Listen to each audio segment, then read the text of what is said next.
As of now, nasa halos kulang 600,000 na nga ang views ng visa ng SB19 sa loob lamang ng 13 hours.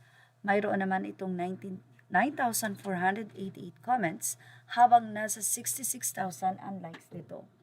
Samantala, isa nga pong Facebook post ang nagbahagi ng kanilang opinyon hinggil sa nasabi nga pong visa song na ito ng SB19 mula kay Mary Grace G. Perena, Dave Bautista, Dante Basco, Manny Jacinto, Olivia Rodrigo, Bruno Mars, Nicole Schiesinger, Joseph Sitanco.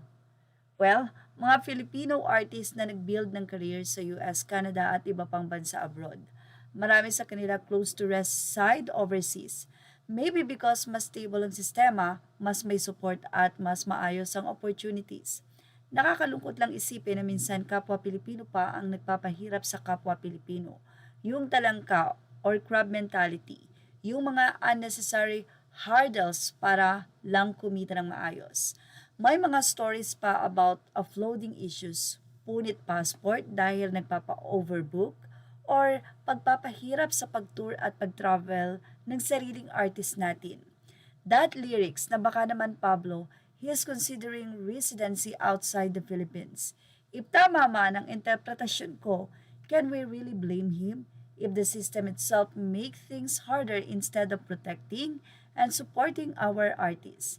Natural lang na maghanap sila ng mas maayos at secure na environment. Ang sakit lang isipin na instead of retaining talent, parang tayo pa ang nagtutulak palayo. SB19, ano this? Napakalawak na naman ng upbeat. Pero parang written warning na, arat na sa Mars. Yan ang naging singa ng isang commentator mula sa nasabi nga pong new songs ng SB19 na visa. Well, sa kantang ito, sinasalamin nga ba ng SB19 ang mga denied na plano overseas?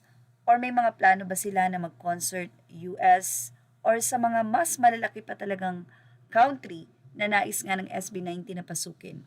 May mga possible kayang personal na pangyayari na ganitong may mga denied because of na sa napakaraming requirements. Or it's not enough nga pa kahit na nandun na ang requirements at nakikita na yung galing. Pero effect pa nga rin. Well, mula nga sa mga commentator, sabi nila grabe daw talaga ang utak ni Pablo pagdating sa composing. At matindi din ang SB19 pag gumawa ng choreo.